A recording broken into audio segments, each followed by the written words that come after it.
To the valiant soldiers of my regiment who fell in the fierce clashes of northern Karelia, along the lower Volga's unforgiving banks, and at the shadowed frontiers of the Reich, martyrs whose unyielding spirit still echoes through the frost-bitten winds of memory. Early one crisp morning in mid-September 1938, at the tender age of 13, the first whisper that stirred me from slumber was the gentle, rhythmic scraping of gravel yielding beneath a rake's patient strokes in the garden below. The attic bedroom I shared with Nick, my elder brother by 3 years, offered a sweeping vista through its slanted window. The ancient forest, cloaked in autumn's amber haze, climbed the hillside opposite our street like a living tapestry woven from emerald ferns and towering pines.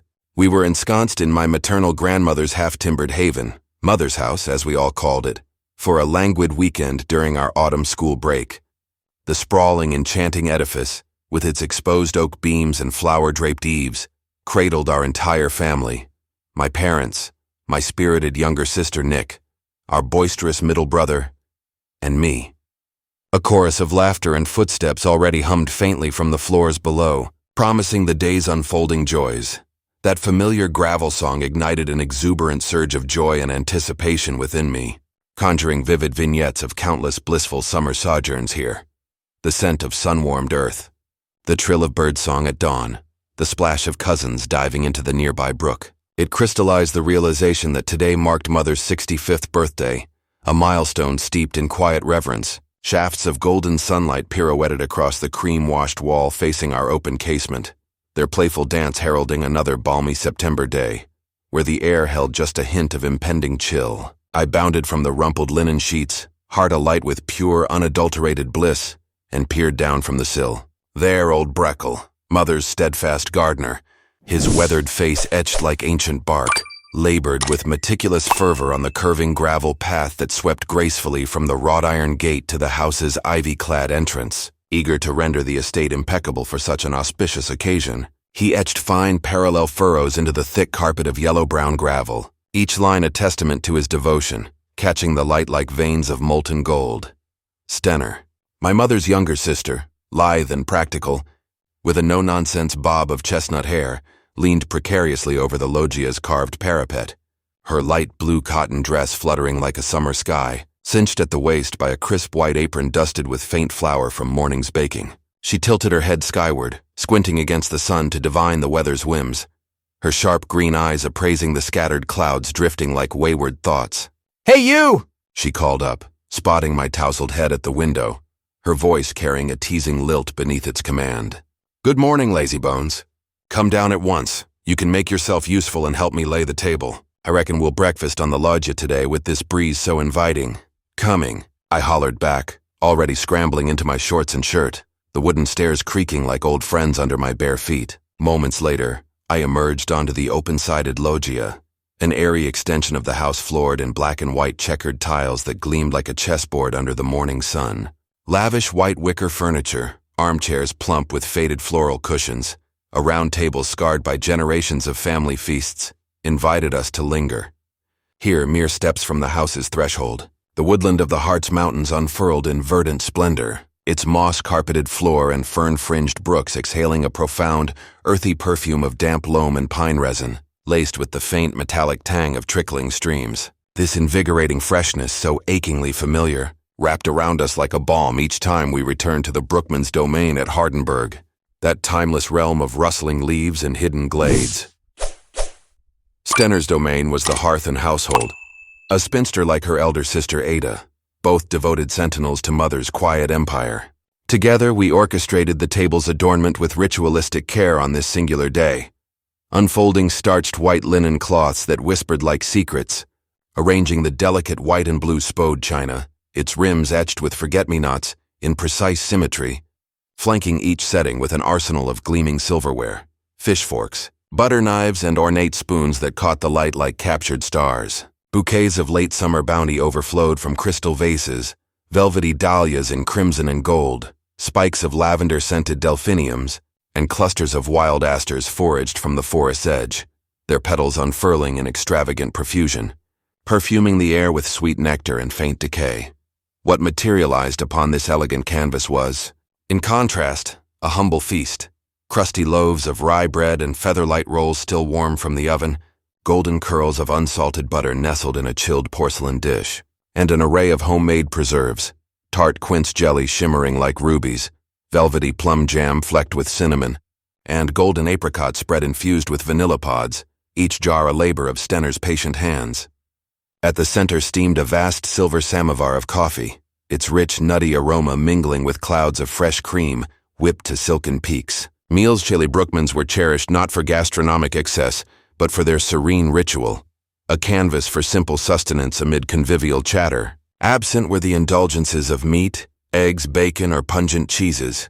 Instead, a generous silver bowl brimmed with meticulously rolled butterballs, tiny spheres crisscrossed with fine silver wires, each a diminutive orb of creamy perfection, crafted by Stener's deft fingers.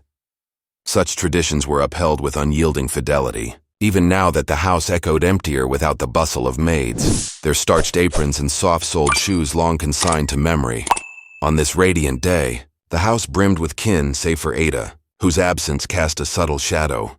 Beside my own complete brood of 6, parents, 3 siblings, and me, stood rather exotic visitors. Peter, my father's much younger brother, a lanky figure of perpetual wanderlust, and his Swedish bride Greta, whose flaxen braids and porcelain complexion evoked Nordic fjords. They had alighted 2 days prior, en route from London's foggy bustle back to their Stockholm eyrie, detouring to weave familial threads amid their peripatetic life. By now the assembly had converged for breakfast.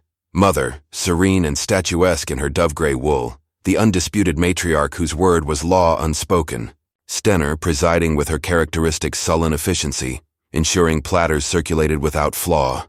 My mother fashionably tardy as ever, her auburn waves pinned loosely, engaging Greta in animated whispers, her gaze lingering with sisterly warmth upon her in-laws' serene features. Father and Peter, thick as thieves despite the decade between them, bantered with irreverent glee, ribbing the absurdities of travel, the vicissitudes of weather, prompting Peter's thunderous guffaws to roll like distant thunder. Mother's subtle vexations flickered, a tightened lip, a pointed glance, whenever the Voss clan's boisterous tide threatened to overwhelm her Brookman sanctum between the meals leisurely, close in the anticipated influx of well-wishers, neighbors bearing marzipan cakes and linen handkerchiefs. I ambled through the garden arm in arm with Nick, our breath sinking in the dappled shade. This enchanting domain, a Brookman pride across generations, spanned 2 undulating lawns like emerald billows, shadowed by venerable oaks whose gnarled limbs arched like cathedral vaults. Gravel paths, fringed by boxwood shrubs sheared to geometric precision, meandered through 2.5 acres that blurred the line between cultivated garden and wild woodland park, a verdant oasis where bees droned lazily and squirrels chattered from boughs heavy with acorns.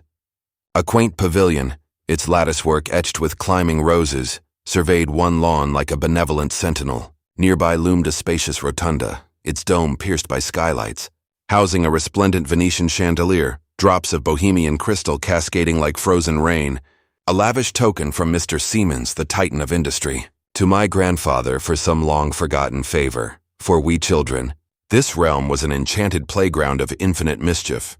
The fully furnished witch's house, a diminutive cottage of weathered stone where my mother and her sisters had once conjured spells amid lace curtains and porcelain dolls. A sun-dappled apiary humming with golden hives, veils of smoke warding off territorial bees. A sagging hay barn redolent of sweet timothy and faded wildflowers. A forsaken pigsty overgrown with brambles, its troughs now bird baths for thrushes. A chicken yard fenced in wire mesh, where speckled hens clucked indulgently over scattered grains. The erstwhile tennis court, its clay courts cracked and overgrown, repurposed for Easter bonfires that painted the night in flickering orange, sparks ascending like liberated souls.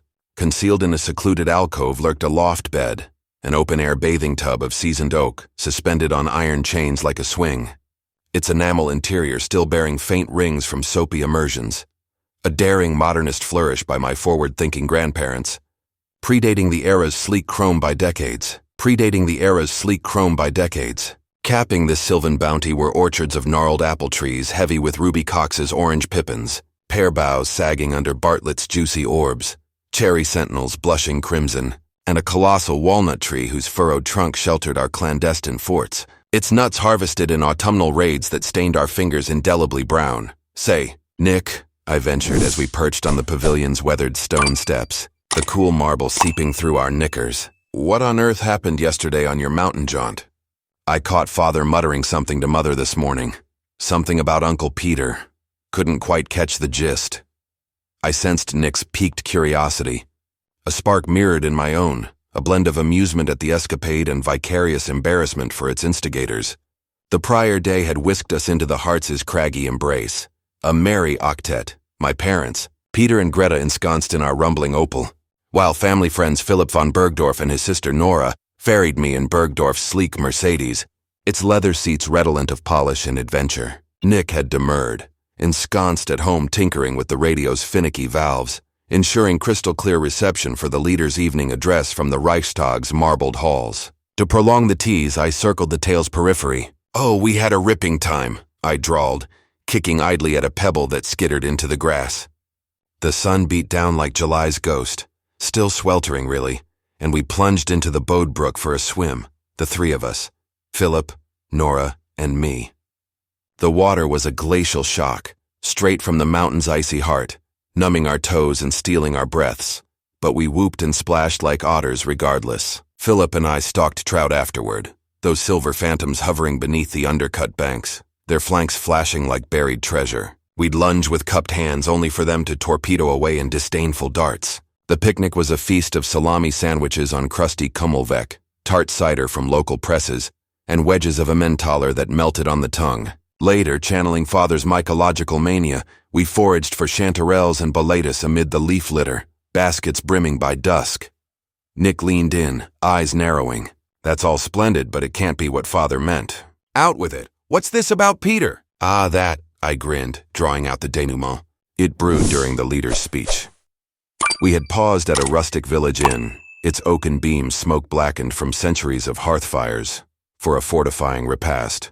Father, ever the trencherman, summoned a colossal cast-iron skillet of scrambled eggs, 3 plump ones per soul, fluffy and golden, flecked with chives from the innkeeper's herb garden. Patrons gaped as the behemoth pan clattered to our scarred oak table, steam curling like genies. We had scarcely forked the first velvety bite when the inn's ancient radio crackled to life, dialed to the national broadcaster. The room hushed as if by decree, cutlery stilled, pipes were tamped, eyes riveted to the glowing valve. Hitler commenced with his customary epic on the party's phoenix-like ascent from Weimar's ashes, his voice a gravelly torrent laced with that hypnotic cadence. Peter, fidgeting with unease amid the mounting fervor, attempted to sustain a counterpoint chatter, light quips about the egg's provenance, the inn's creaky floorboards, drawing ire from the assembly. Ruddy-cheeked farmers in corduroy, axe-scarred woodsmen with calloused palms, and matrons in kerchiefs, all pillars of rural rectitude, their brows furrowing like storm clouds. As the orator escalated to the Sudeten crisis, his timbre swelling to thunderous crescendos, evoking visions of him on Nuremberg's colossal stage, fists hammering the air before a sea of swaying torches, Peter ignited his impish ploy. With sleight of hand born of boarding school pranks, he scorched a cork remnant from the wine bottle's seal against the table's edge, then daubed it across his upper lip in a hasty mustache, raking splayed fingers through his pomaded locks to drape them in a forelock fringe. It unfolded in a blink. When next I glanced, there he was, contorting his aquiline features into a grotesque caricature, eyes bulging in mock fury, lips twisting in exaggerated snarl, gesticulating wildly to the enwrapped room as proxy audience, his pantomime a profane echo of the broadcast demagogue. The tableau endured mere heartbeats, a fleeting blasphemy. Yet the locals' outrage erupted like dry tinder. Murmurs swelled to growls, fists clenched on tabletops, a burly farmer half-rising with veins corded in his neck. Mother, seated adjacent, blanched livid, her elbow jabbed Peter's ribs like a bayonet. "Are you deranged? Cease this idiocy at once," she hissed through gritted teeth, her voice a venomous whisper. "This isn't England or your precious Sweden. You're in the Reich, for heaven's sake." Peter deflated instantly, his grin fading to sheepish chagrin, though a rogue gleam betrayed his illicit thrill. Father, sensing the tinderbox, signaled the Frau with frantic discretion for the reckoning. We bolted amid the speech's climax, tires churning mud as the inn's door slammed on unfinished eggs and simmering glares. Nick shook his head. a low whistle escaping. Unbelievable. He's utterly incorrigible, isn't he? Now father's quip clicks. Quite the performance from Peter last night. And mother retorting, who does he imagine himself to be? Peter, our towering, impeccably tailored uncle, eternally buoyant, his cravat askew from laughter, his eyes twinkling like Sydney Harbor at dusk, embodied for me an alluring enigma from realms afar. His visits, infrequent as comets, wafted in on gusts of pipe tobacco and tales of transatlantic liners. Another world indeed, buoyant, unburdened by the Reich's gravitational pull, a mosaic of cultures that charmed without conquest. Both brothers, Peter the Antipodean sprite, father the steadfast anchor, navigated souls with effortless grace, be they dukes or dustmen. Peter had drawn first breath in Bundaberg, Queensland, amid sugarcane whispers and coral reefs. Father, a decade senior in Sydney's sun-baked sprawl, where eucalyptus haze and boomerang arcs shaped his youth. Father's return to Germany as a stripling had wrestled him into the Teutonic tongue's iron embrace, his accent lingering like a faint scar. Peter, globe-trotting on a crisp British passport, a privilege father's Great War Commission had forfeited, had spurned the fatherland post-Vienna's laurels amid the 1920s fiscal maelstrom, forging fortunes in England's drizzle-shrouded boardrooms. Now as envoy for a venerable London concern in Stockholm's archipelagic glow, he epitomized urbane cosmopolitanism, fluent in 5 tongues, versed in Balzac and Bush ballads alike. In Greta, German-born yet reborn under a Swedish surgeon's wing, he'd claimed his counterpart, a lithe equestrian with pianist's poise, her laughter a cascade of sleigh bells, and to my boyish awe, a one-time field hockey titan whose tales of turf scrimmages left me breathless. Who is he anyway?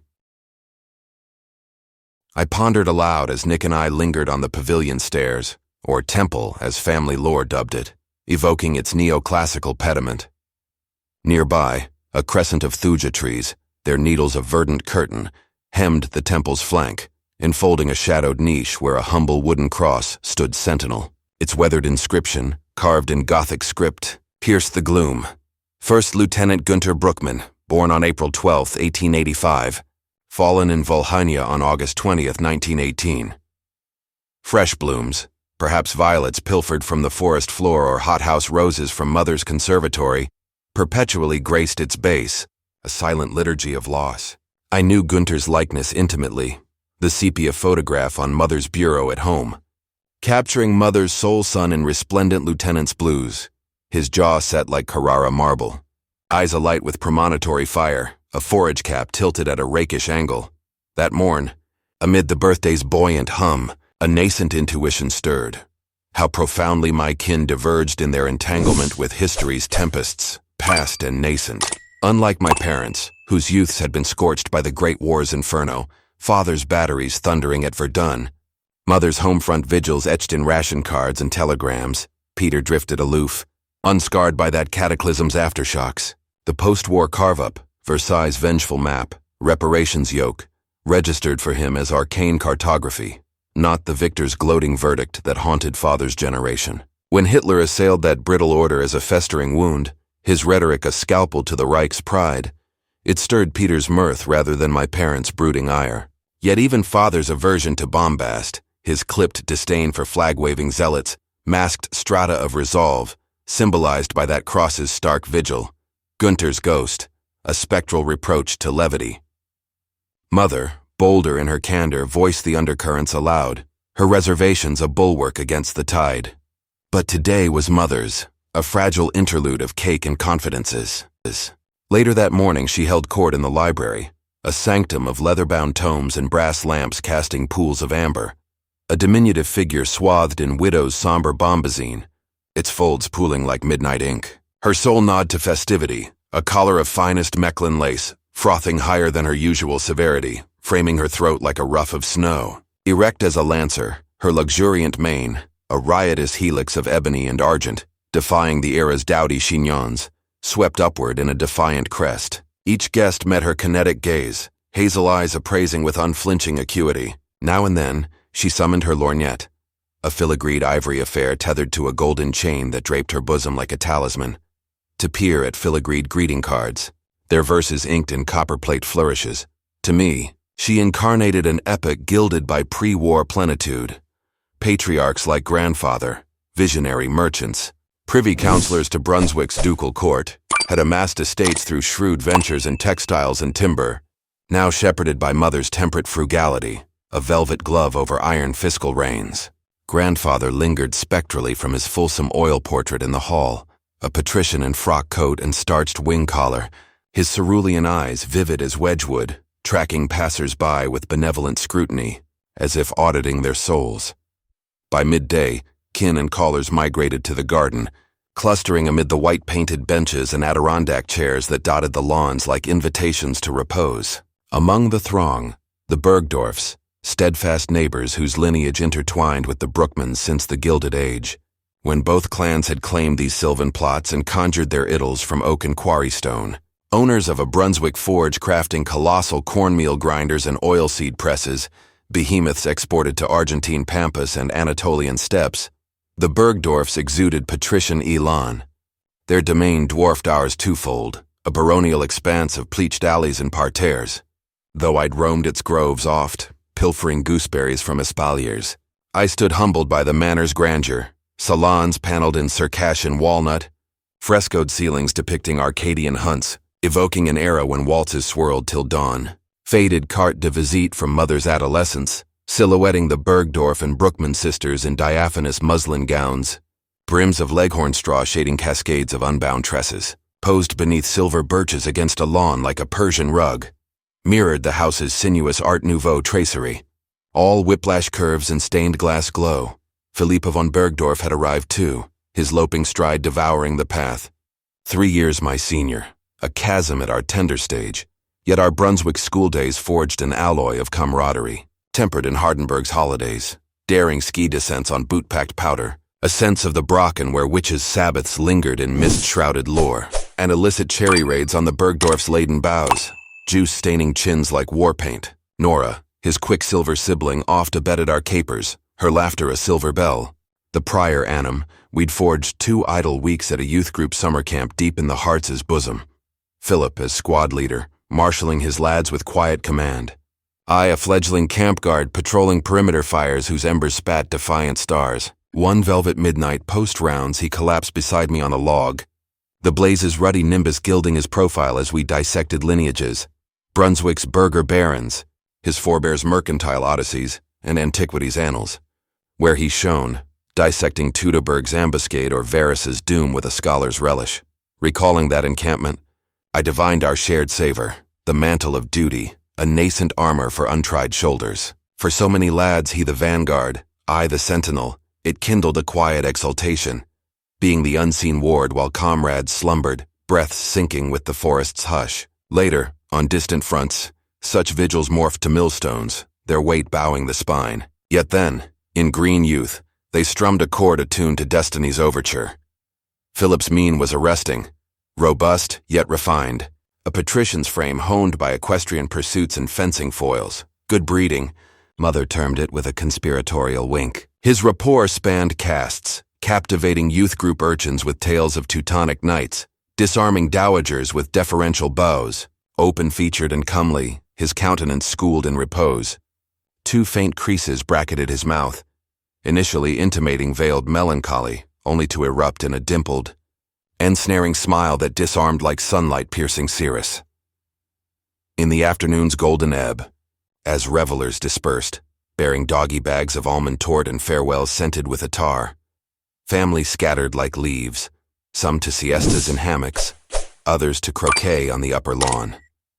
Philip and I, restless for exertion, commandeered the hounds, 2 wiry Bavarian pointers, tongues lolling in eager pant, and struck for the hills, spurning meandering trails for the raw ascent. We clambered hand over fist through scree and heather, lungs burning, sweat-beading brows, the dogs forging ahead in joyful frenzy, until a half-hour's toil crested us atop the ridge. There, amid the euphoric gasp of arrival, we sprawled on sphagnum cushions, pulses thundering in the vast quietude, wind sighing through tawny grasses like a lover's sigh, conifers exhaling a piquant resin that clung to our pores. How I adored these undulant hills, their flanks veined with quartz outcrops, their summits bald as druid altars. Far below, diminutive as toys, Hardenberg's russet pantiles huddled round the stubby church spire. A medieval finger pricked heavenward. Beyond, farmland quilted the valley in ochre and viridian checks, receding to a hazy horizon where earth kissed sky. Did we fathom our felicity then, two lads astride the world's lip unscarred by time's encroaching shadow? I glimpsed Philip not again till 40, resplendent in field gray, the Iron Cross's black and white ribbon, a stark accolade at his throat. That halcyon September day of 1938 lingers in crystalline recall, its late afternoon tableau unfurling like a Vermeer. The clan reconvened in the hall around the grand piano, its ebony case agleam with wax and memory, for an impromptu musical. My wee sister, the family's cherub at 8, commenced with a tinkling etude, chopsticks transmogrified to something almost profound, her tiny fingers dancing o'er ivories. I followed with a Pergolesi air on the Stradivarius loner, its gut strings keening a lament that tugged at unseen heartstrings. Father, cello nestled like a paramour, essayed Tchaikovsky's Nocturne in D minor, its brooding cello lines a nocturne of shadowed longing, adroitly shadowed by mother's piano, her arpeggios a filigree of moonlight. Greta, resplendent in her folkloric dirndl. Ivory blouse laced at the bodice beneath a sable velvet corset, scarlet woolen skirt swirling to mid-calf, ankles sheathed in ribbed white stockings embroidered with edelweiss, crowned the salon symphony. From memory, she unfurled Chopin's Nocturne in E-flat, Opera 9, No. 2, its bel canto melody cascading like a mountain rill, her fingers evoking nocturnal reveries with pianist's sorcery. We clamored for encores, a siege of applause and pleas. Yielding with feigned demurral, she segued into "O beautiful Värmland, so green and lovely," an ancient Swedish lilt. "O beautiful Värmland," accompanying her contralto's pure timbre on the keys. Its artless grace, redolent of birch groves and midsummer eves, pierced me to the marrow, harmonizing exquisitely with her flaxen aura and embroidered finery. Then, as if summoned by the coda's hush, Ada materialized, fresh from Nuremberg's maelstrom, materializing in the archway like a dispatch from the Reich's fiery core. Slender and statuesque, she stood arrow-straight in a tailored gabardine suit the shade of storm clouds, its severe lines accentuating her lithe form. Pinned to her lapel gleamed the party's enameled eagle, clutching swastika in talon. Beneath, a rhomboid of gilt, her token of vanguard fealty from the 20s, when she'd pledged youth to the nascent movement. She surveyed us with aquiline intensity, cobalt orbs beneath sable arches, raven tresses coiled in a chignon like a laurel wreath, her sole aquiline prow amid familial aquilines. Raising that imperious nose, she intoned a crisp "Hail Hitler," no artifice in its fervor but her essence bared, heart emblazoned on sleeve, loyalty to the leader burnished anew in the rally ground's blaze. Our circle recoiled, a frisson rippling the room's warmth, startled by the intrusion on Mother's natal right, doubly jarring with the Swede's neutral gaze upon us. Yet Ada thawed the chill, enfolding Mother in a fervent embrace, her perfume of attar and resolve wafting. She circuited the assembly with avuncular pecks. At Peter's cue, he parried earnestly, "Hail Hitler, dear! How splendid to reclaim you unscathed." Mother, versed in fraternal follies, forestalled Father's retaliatory salute, a mimicry that might have escalated to farce, her hand clamping his sleeve like a vice.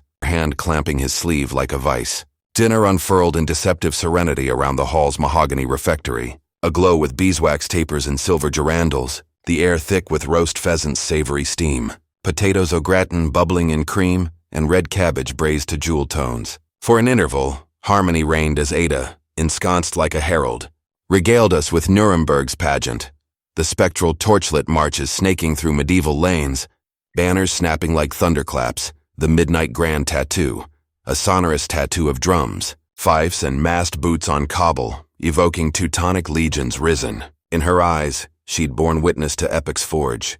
Our indulgence was indulgent, smiles polite masks over skepticism. Yet the Sudeten tinderbox, Chamberlain's shuttle diplomacy, Henling's pleas from Prague's shadows, ignited the powder.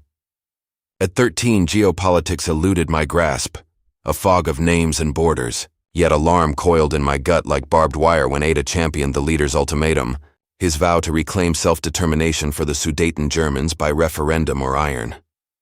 "You should have beheld the delirium," she avowed, cheeks aflame. When he thundered against Western meddlers, the stadium quaked, a human sea surging as one. "The people stand monolithic behind him," Mother's reservations pierce the din like a stiletto. I harbor doubts, my dear. One prays it's mere saber rattling.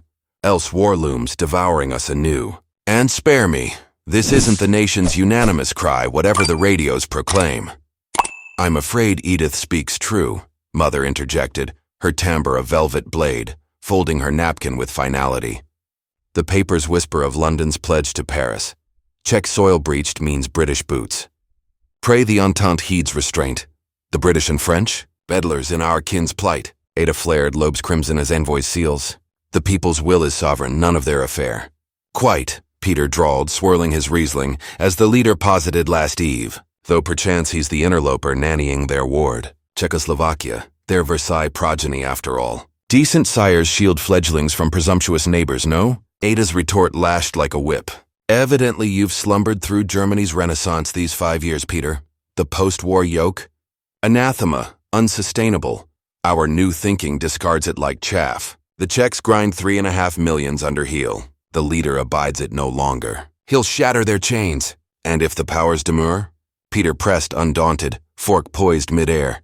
If your revival sways them not, what then?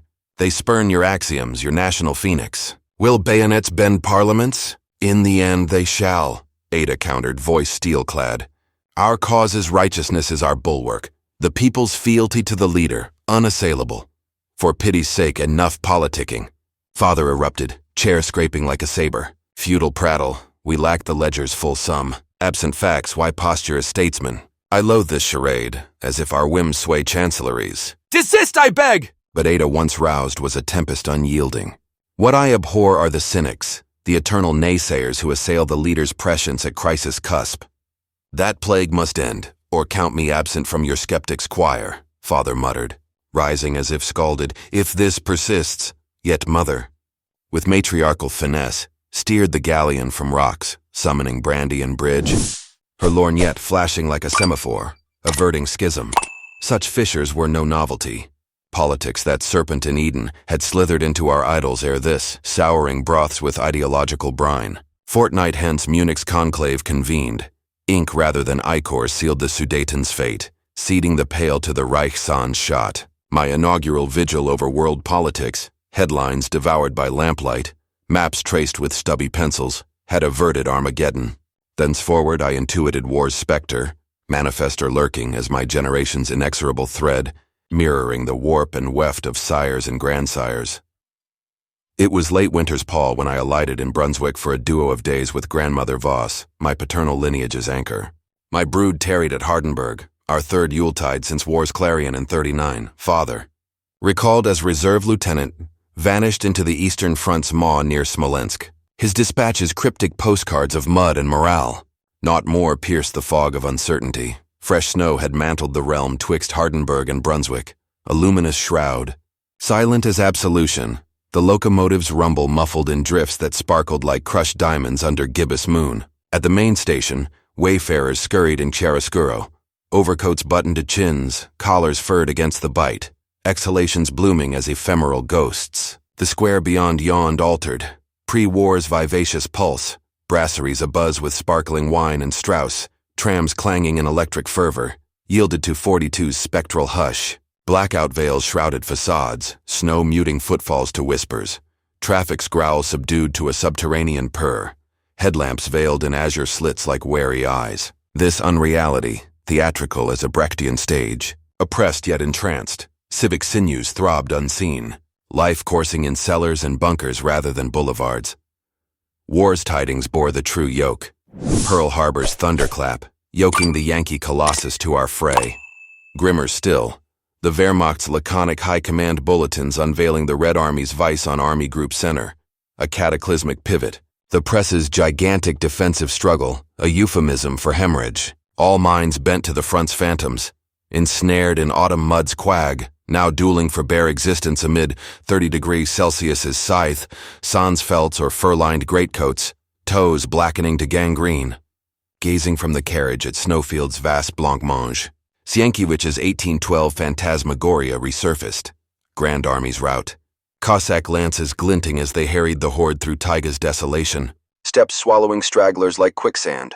Then Brauchich's defenestration. Supreme Commander sacked on health pretext a sin night prior, the leader assuming the mantle. To cognoscenti, the linkage screamed. Eastern Front's hemorrhage demanded a demigod's grip. Uncle Wolf Voss, Brauchich's adjutant, loomed mythic. Privy to war room veils, his whispers potentially seismic. What arcana did he hoard? Would fealty trail his field marshal into exile? The blackout labyrinth confounded my trek to grandmother's. Old towns warren, gables hunched like conspirators, alleys twisting like veins, vanished into Stygian ink, landmarks mere ghosts. I cherished this burg for its medieval allure, the cathedral's Romanesque bulk, resonant with salient echoes, the castle's keep, where Henry the Lion's bronze leonine effigy, haunch cocked and eastward thrust, heralded drive to the east. Parks leafy with linden bowers, the ochre's twin tines, willow-fringed, their waters agleam like molten quicksilver in sunnier climes, cradled to Voss scions across 8 centuries. It enfolded mother's kin, too, a nexus of lineage where burghers bartered spices and steel. Grandmother's villa perched on the wall, that earthen rampart girdling the old town, commanding the ochre's serpentine embrace. Chestnut sentinels, their bowls scarred by lovers' initials, canopied the esplanade. The abode, a genteel 2-story edifice of pale stucco, pedimented portico evoking Regency poise, a porthole oculus winking like a cyclops. Within that lunette, Uncle Peter once confided, an Australian tricolour had fluttered on fetes, supplanted by black-red gold when grandfather, per Peter's sardonic gloss, went Teutonic in the World War's heat. I breasted Andreas's spire-shadowed incline, scaled the wall's steps slick with frost and gained the gate. A high-command staff car idled curbside, its jeep driver pacing the ironwork. Cigarette ember winking like a semaphore, threshold crossed. The blackout's void yielded to coruscating splendor. Foyer aglow with argand lamps, their prisms scattering rainbows. Salons ablaze in gilt and velvet. That transition, a plunge from ebon to aureate, resurrected the Voss's elan in a villa now ash, its aura a palimpsest of laughter and loss. Unlike the Brookman's austere patriciate, this airy exuded sybaritic finesse, luminaria's honeyed spill on damask walls, hues of ochre and lapis.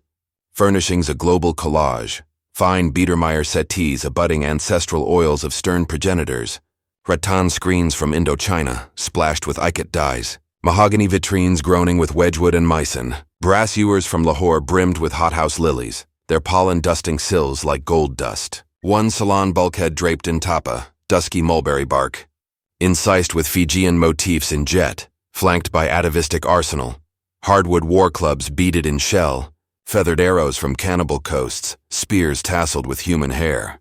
To juvenile eyes it was ethnology's carnival.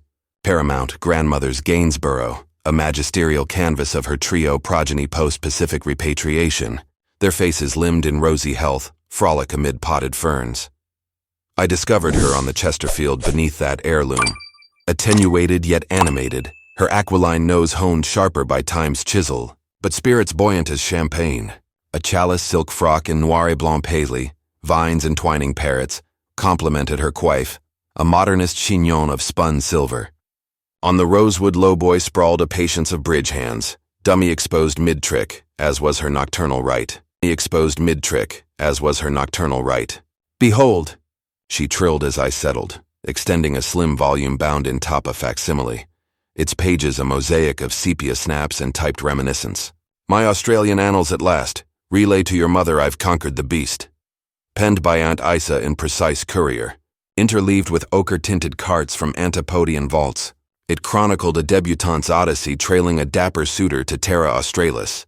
That beau, swathed in camel's hair bespoke, had stormed Brunswick's salons vowing matrimony ere his clipper sailed.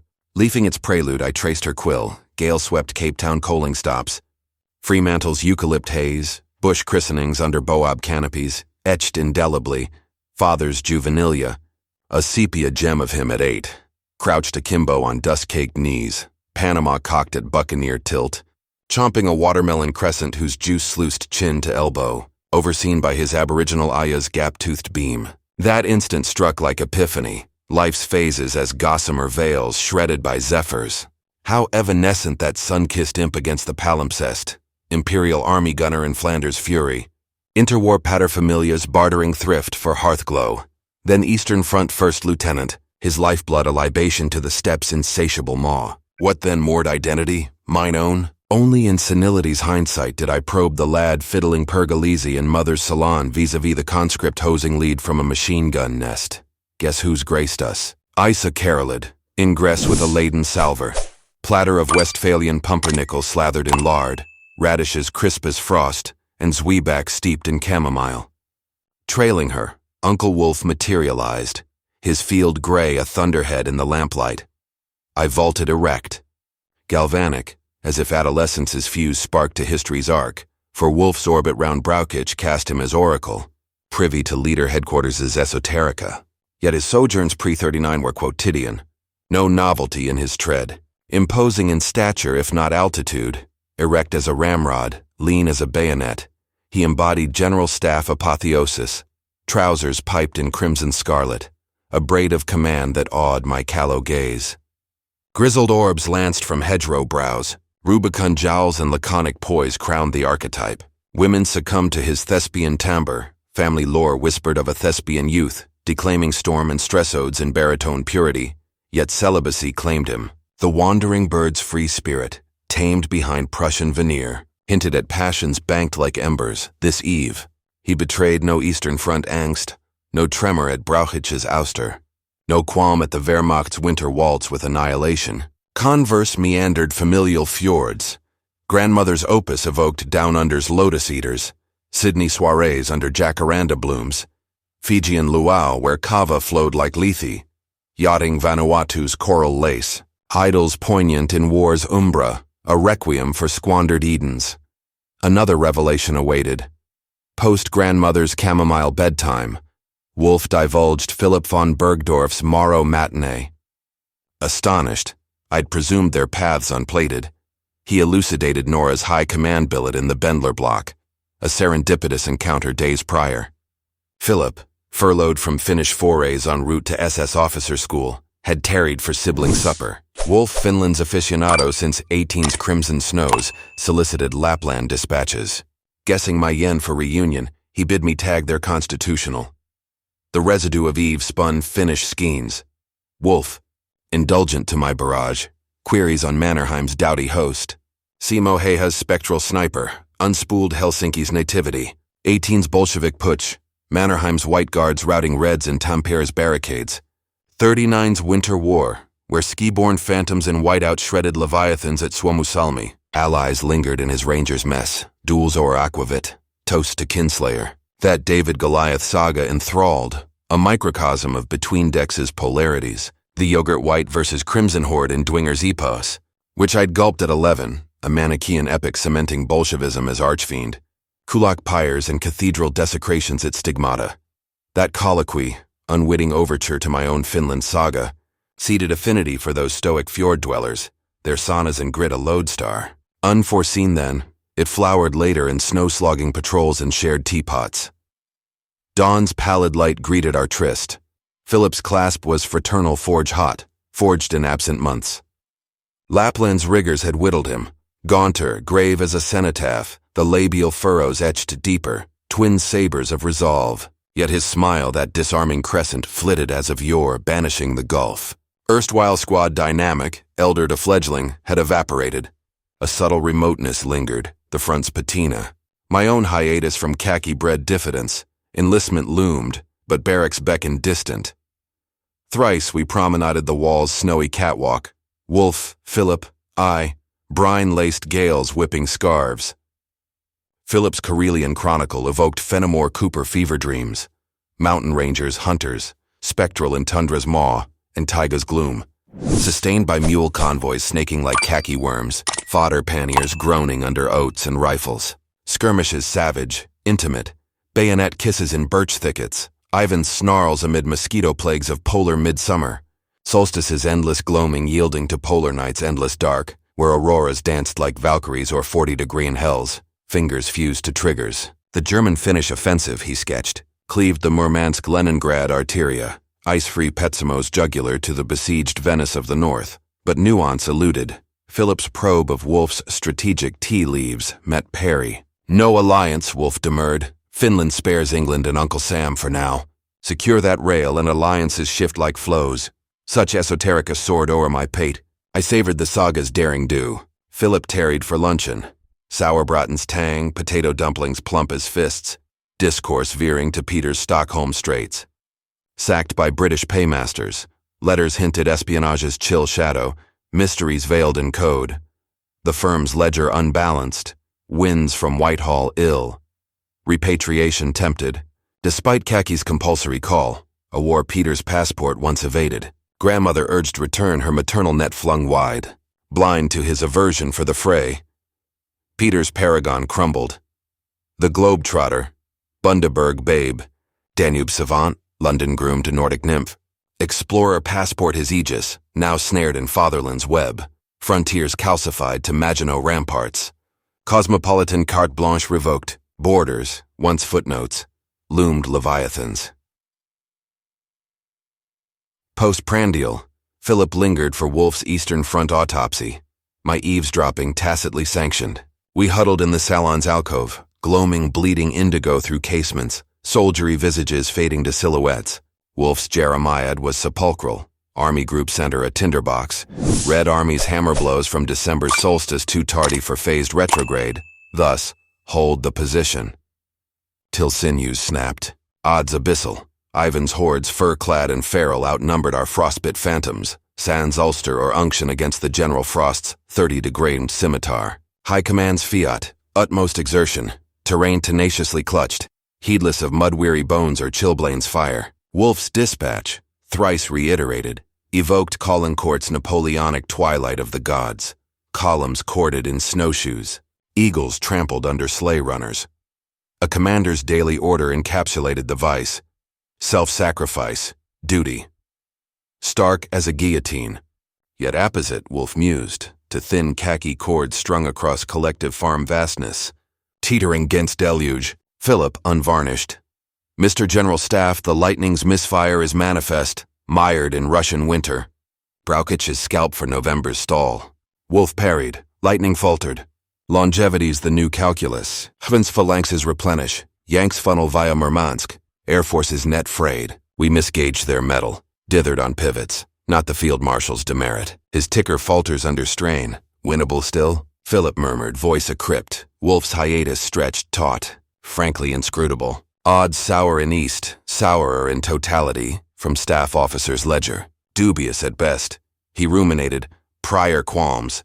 Flanders to 17, Ardennes 40, vindicated by data, yet leader's thaumaturgy dispelled them. His high command headquarters charisma a lodestone. Seen it thrice. Doubts vaporized and mirabile victory vindicated. Tilyastrine, infallible contra calculus. We sat in pitch, unmindful of switches. Philip recalled his duty, rising ramrod. Infinite gratitude, sir, for candor. Erect as a saluter, he pivoted to protocol's carapace. Paradox, your verity emboldens, not enervates. Faith in the ineffable, our sole bastion, yes? Wolfe demurred tacit, bestowing a paternal beam. Gauntlets clasped. Godspeed, boy, hold the line. I'd volunteered escort, craving tete-a-tete. Wolfe farewelled at the stoop. Ere Philip quartered the villa's flank, he wheeled, cap-brim salute crisp. Wolfe mirrored from lintel, diminutive, taut, contemplative. Diminutive, taut, contemplative. Wall-trotting in snow-glow's nimbus, pensivity cloaked us. Philip sundered hush. A peek behind Arras, eh? Bleak as Babillard, you claimed uplift? Had to, he confessed. Wolfe impresses. Equable, uncondescending, sans the brasses hauteur. Yet he chessboards it, white versus red, interchangeable. When checkmate looms, rationale screams resign, spare the pawns. Not quite his dicta, I demurred. Precisely. Hear me. Eastern war transcends tourney. It's culture struggle incarnate. Occident's canon versus abyss. No quarter for nihilism's void. Ivan's rubric, proletarian umbrage. Kulak genocide, 12 millions in Ukraine's charnel. Belfries to sty, divinity defenestrated. Calendars reset to year zero, kinslaying canonized. Munich 19, Madrid 36, probes at our pale. He soliloquized, dispassionate as a seminar. I yielded. Dwinger redux stirring. Europe's phalanx against the Slav steamroller. Reich the spear by peril's predicate. Will's weld, leadership's forge. No chivalric tilt, no métier alone avails. It's worldview's crusade. I parried devils. Professionalism paramount in carnage. Worldview warmed the infantrymen's frostbite. Quietude then. Synthesis, tactical acumen plus vista vast, not Eurosquabble's redux but bulwark against Bolshevik umbra. Europe's youth enlists that banner, idealists, pan-European paladins. By his mance's gloom, he gripped my bicep, questing my gaze. Propaganda, think you? Nay, that phoenix fledges. Norse, Dane, Fleming, Gaul, Helvetian, South Tyrolean, armed SS folds them to Germanic storm divisions. Not Reich alone, but Western world's aegis. Swept in his zeal, I hungered more. He evoked volunteers' vanguard, autarkic assault troops in Lightning War's van. Young leaders, front-forged, Knights Cross-laden. Berlin layover post-Karelia. Officer aspirants and overman cadre nascent. Alien to General SS's parade ground puffery, or party's pomposity. Elite emergent, this war's alembic, our boyhood bond revived, frisson of the forbidden a chalice to share. Army chafes, he avowed. Transfer to armed SS inked, officer academy his lodestar pre-furlough's end. Kin oblivious, approbation chancy. Loquacious Orlong evening star calls, he melted into murk. Good luck, my valediction.